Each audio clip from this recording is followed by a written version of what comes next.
Peter had recently confessed, and James and John agreed, that Jesus was indeed the Messiah. They imagined the Messiah as a king who would destroy their enemies and establish his kingdom.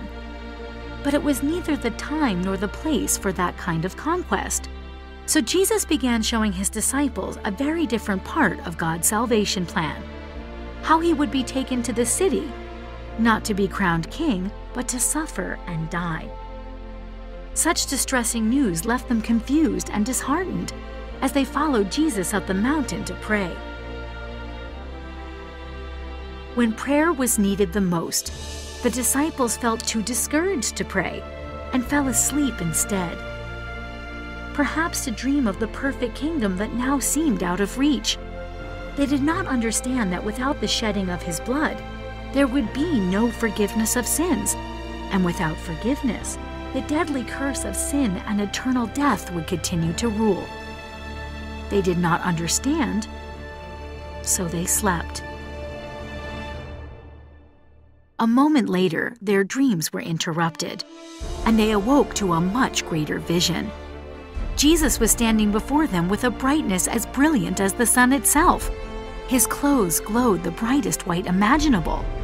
On either side of Jesus stood Moses, the great lawgiver, and Elijah, the great prophet, and they were all talking together.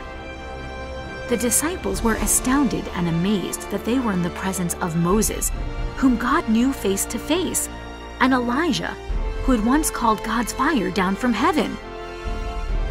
When Moses and Elijah were about to leave, Peter exclaimed to Jesus, "Don't leave. Let us build 3 tents, one for you, one for Moses, and one for Elijah." He didn't really know what he was saying.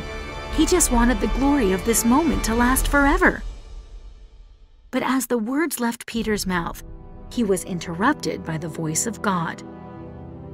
"This is my beloved Son, in whom I am well pleased. Hear him." Jesus was not just another prophet or teacher. He was the very Son of God. "Hear him," the Father said. The disciples fell with their faces to the ground in fear. God had spoken directly to them. Jesus stepped over to the disciples and gently touched them. "Stand and do not be afraid," he said.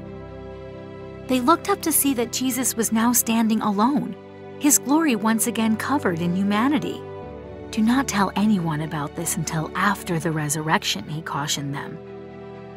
They would soon see their Messiah suffer and die, but by the power of his resurrection, they would also witness the kingdom of God breaking into human history.